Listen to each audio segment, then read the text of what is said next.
El ser humano necesita comunicarse continuamente, ya sea para pedir ayuda, para compartir sus sentimientos y pensamientos, para solicitar un servicio o simplemente para sentirse escuchado. Y esta es la principal dificultad que encuentran las personas adultas mayores con más frecuencia. Muchas veces no hay quien les escuche. La comunicación cotidiana y significativa con personas de nuestro entorno, con personas de nuestra familia, con personas de nuestra edad, hará que no nos sintamos solos y que veamos que podemos alcanzar nuestros objetivos. Las dificultades de comunicación pueden venir dadas por la discriminación que sufren muchas personas adultas mayores en nuestra sociedad, pues todavía hay algunos que creen que ya no tienen nada importante que decir. Otras dificultades de la comunicación pueden venir dadas de parte de los propios cuidadores de las personas adultas mayores dependientes, que creen que ellos saben mejor qué es lo que necesita la persona adulta mayor y les atienden sin consultar, sin pararse a escuchar. Muchas veces las dificultades de la comunicación vienen derivadas de procesos fisiológicos, como las dificultades auditivas, las dificultades de visión o las dificultades a la hora de comprender el significado de las palabras. Todo ello por procesos patológicos asociados al envejecimiento. Pero sea cual fuera la dificultad, siempre tenemos que encontrar soluciones a la comunicación interrumpida. Siempre tenemos que tratar de tender puentes para comunicarnos y conectarnos. Son tantas las cosas que tienen por decir las personas adultas mayores, sobre su pasado, su experiencia y sus anécdotas, sobre su presente, cuáles son sus anhelos y necesidades, y sobre su futuro, porque seguro que todavía les faltan muchos sueños por cumplir. Démonos el tiempo para sentarnos y escuchar, para aprender y compartir. Porque muchas veces nos parece que es más interesante lo que tienen que decir algunos extraños en las redes sociales que lo que tiene que decir la persona adulta mayor que tenemos al lado. Solo disponiendo nuestra voluntad y nuestro tiempo, descubriremos cuán rica puede ser una relación con una persona adulta mayor, con nuestro familiar adulto mayor. Todo ello a través de la comunicación. Y para ahondar en este tema tan importante de la comunicación, hoy tenemos una invitada muy especial. Ella es la licenciada Verónica Camaño, ella es licenciada en fonoaudiología, también magíster en fonoaudiología, que ejerce la clínica y la docencia universitaria. Y ha aceptado muy amablemente hoy nuestra invitación para hablar más sobre este tema. Gracias, Verónica, y bienvenida. Muchas gracias, Julia. Siempre es un placer compartir y hablar de lo que es esto, ¿no? La etapa de la adultez mayor. Muy bien. ¿Por qué es importante para la persona adulta mayor tener la oportunidad de comunicarse de manera continua? Primero, porque la comunicación es lo que nos diferencia a nosotros de los demás seres vivos. Y siempre nosotros canalizamos el pensamiento a través de la comunicación. Canalizamos el pensamiento a través del lenguaje. Expresamos el deseo, expresamos las necesidades y también, algo muy importante, expresamos las emociones. Entonces, el adulto mayor tiene la necesidad de poder ser escuchado y también de ser comprendido, ¿no? La necesidad de compartir y de comunicarnos con el adulto mayor va a ser algo que lo va a fortalecer al adulto mayor, y más en esta etapa donde empiezan a surgir muchos acontecimientos que van dificultando esa comunicación fluida que tenemos habitualmente los seres humanos, ¿no? ¿Y cuál sería la consecuencia negativa para la persona adulta mayor del hecho de no tener esta oportunidad de comunicarse fluidamente? Y la principal va a ser el retraimiento social. Sí, el paciente que no se puede comunicar o que no se puede comunicar por alguna alteración que esté padeciendo, como sucede con la audición, por ejemplo. El paciente que no escucha, al no ser escuchado o a no tener una decodificación del lenguaje, pues empieza a retraerse y empieza a aislarse, y eso hace que esté aislado de la sociedad y obviamente emocionalmente atraviesa por ciertos tipos de depresiones también, ¿no? Porque claro, obviamente al tener una dificultad tenemos que ver los recursos que pueden ser útiles para que él pueda seguir comunicándose más allá de esas alteraciones que pueden aparecer por causa del envejecimiento. ¿Cuáles son las principales alteraciones de las que hablas que pueden afectar la comunicación vinculadas al proceso del envejecimiento específicamente? Bien, primero tenemos que saber que el envejecimiento es una etapa que todos atravesamos. Ese envejecimiento pues va a tener un envejecimiento a nivel funciones cognitivas superiores, pero también va a tener un deterioro a nivel a nivel funciones estomatognáticas, o sea que también la parte fisiológica se va deteriorando. Es importante reconocer cuando el paciente está atravesando sobre un envejecimiento normal, donde todas esas funciones a nivel funciones cognitivas superiores y a nivel fisiológico se van enlenteciendo. No es que el paciente no pueda comunicarse o no pueda decodificar el lenguaje. Los procesamientos del lenguaje sí están cumpliendo su función, pero lo hacen con una latencia más prolongada. Lo mismo sucede con la parte fisiológica, como sucede con la audición, que es lo más frecuente. Sí. El paciente obviamente va perdiendo esas células que identifican ciertos sonidos y me va dificultando el reconocimiento, la discriminación y lo que es la intensidad. Entonces, no solo envejecemos a nivel funciones cognitivas superiores, sino que también envejecemos a nivel fisiológico. Vamos perdiendo la audición, vamos perdiendo la capacidad motora de fonar correctamente, porque es lo que conocemos como la presbifagia, la presbifonía o la presbilaringe, cuando la acción motora de nuestras cuerdas vocales por envejecimiento pues ya no hacen una aducción correctamente. Entonces vamos perdiendo el tono, vamos disminuyendo nuestra frecuencia fundamental, vamos bajando la intensidad, ¿no? Y también al haber un envejecimiento a nivel muscular y a nivel fisiológico, también se altera una función vital, que es la deglución, que es lo que se conoce como la presbifagia. Que es la dificultad para tragar. La dificultad para tragar. El bolo alimenticio no sigue un trayecto adecuado y ese trayecto adecuado se empieza a enlentecer y empiezan a aparecer obviamente los ahogos, la alimentación prolongada, que va modificando por la practicidad de los cuidadores a modificarme la alimentación. Claro. A ya no comer una carne y comer un licuado. Claro. Y a la vez eso, tenemos que tener la tolerancia de que el paciente no es que no pueda comer, sino que lo va a hacer en otro tiempo.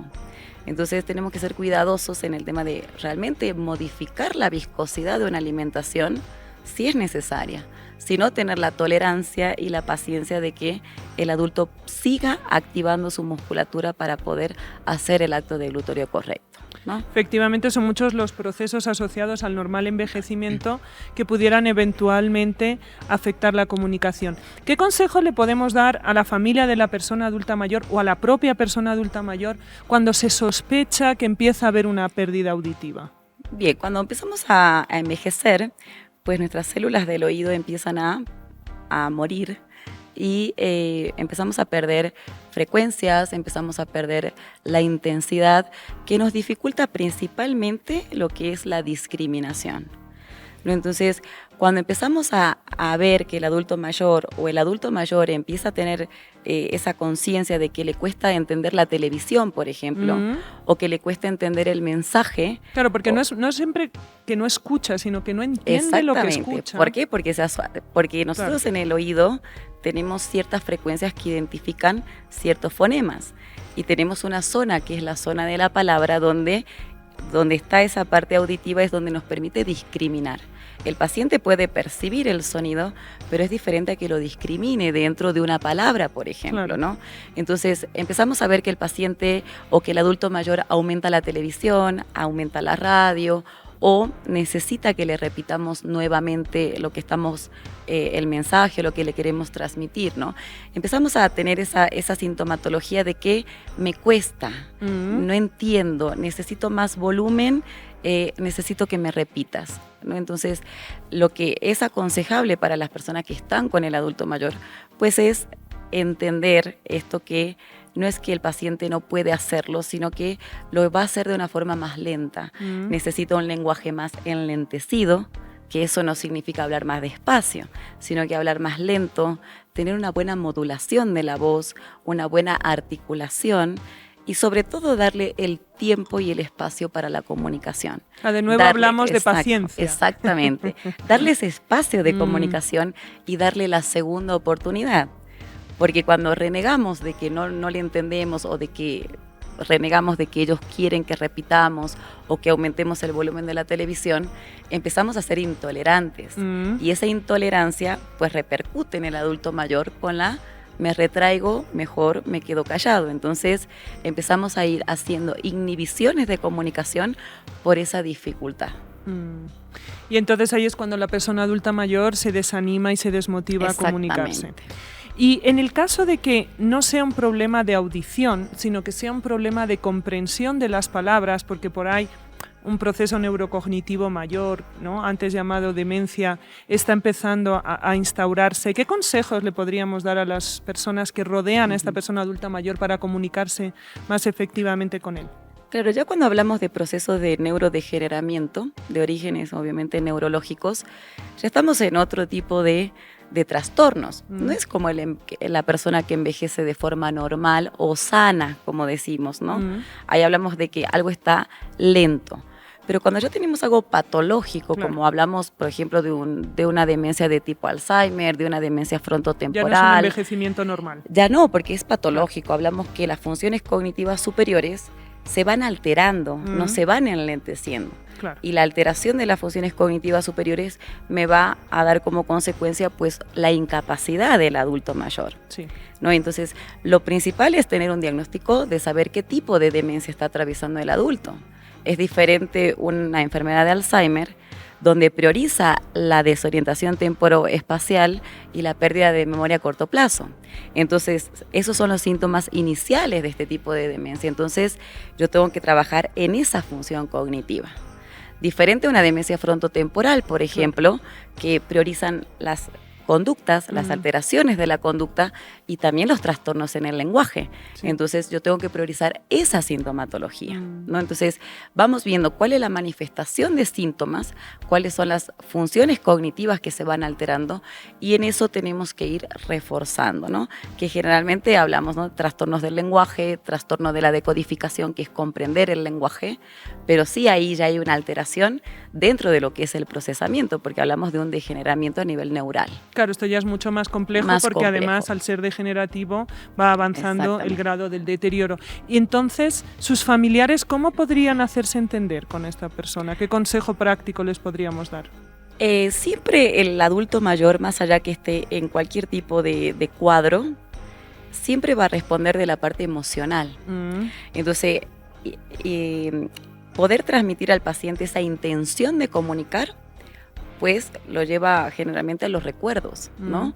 Que funciona muy bien en los pacientes que tienen pérdida de memoria. Por ejemplo, fotos de acontecimientos importantes que haya tenido el paciente. Las podemos usar para comunicarnos. Le ocasiona cierta, ¿por qué? Porque la parte emocional no está inhibida. El paciente no es que está fuera de toda conciencia. El paciente sí lo mueve esa parte emocional, ¿no? Trabajar con fotografías, trabajar con pictogramas, trabajar con, ahora que todos usan la parte tecnológica, ¿no? Un iPad, mostrar, señalar, hacer agendas que estén señalizadas dentro del hogar, en la heladera con rutinas, porque el paciente debe cumplir una rutina. Claro.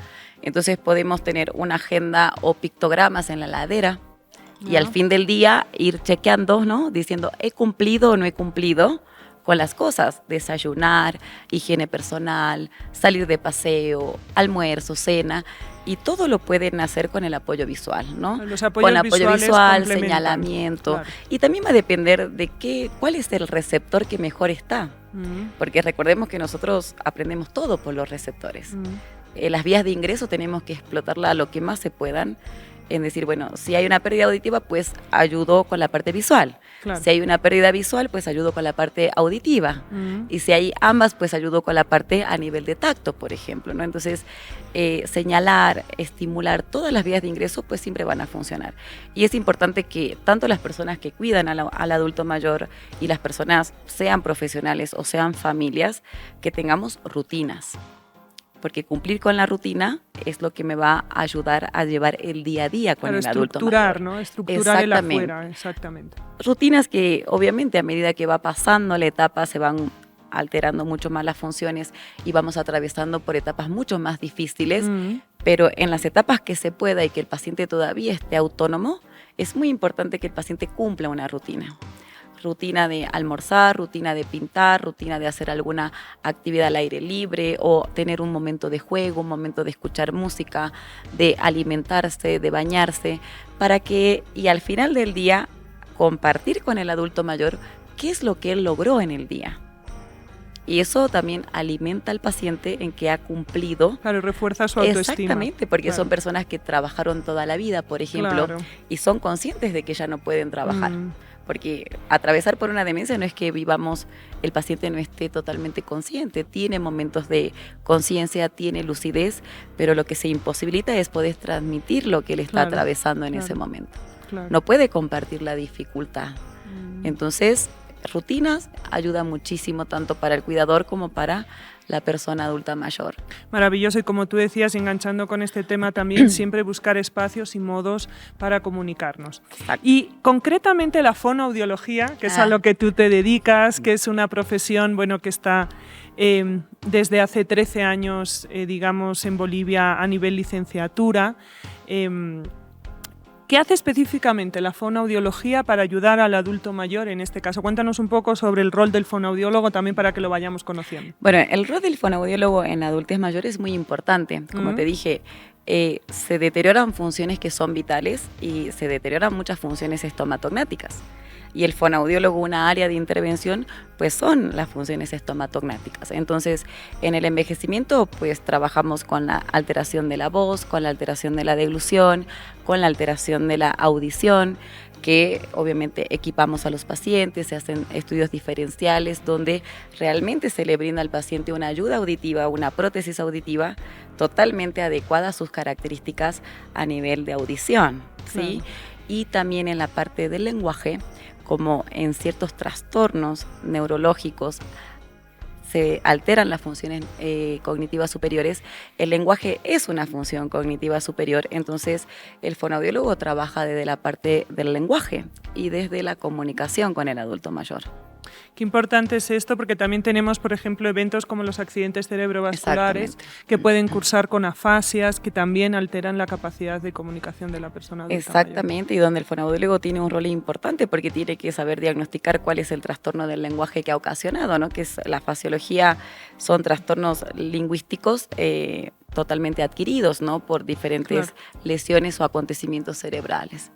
Qué bien, vaya a aprovechar este momento para recordarles que este podcast está patrocinado por Los Almendros, Centro de Día y Residencia, donde dentro del equipo interdisciplinario se cuenta con licenciado en terapia ocupacional, licenciado en fonoaudiología, licenciado en fisioterapia, tenemos también el servicio de psicomotricidad y medicina geriátrica. Así que agradecer a Los Almendros por este auspicio. Y querida Verónica, cuéntanos si una persona adulta mayor necesita asistencia precisamente de fonoaudiología, ¿dónde te pueden encontrar?